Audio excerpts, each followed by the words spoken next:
জল ভরা মেঘ ওই দু চোখে দেখতে আমি পেয়েছি, একলা মনে নির্জনে যে তোমার ছবি এঁকেছি।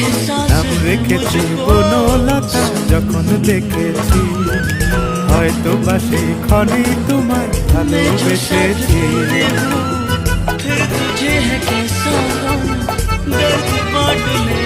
বনলতা কও কথা, হয়ো না গো কুণ্ঠিতা।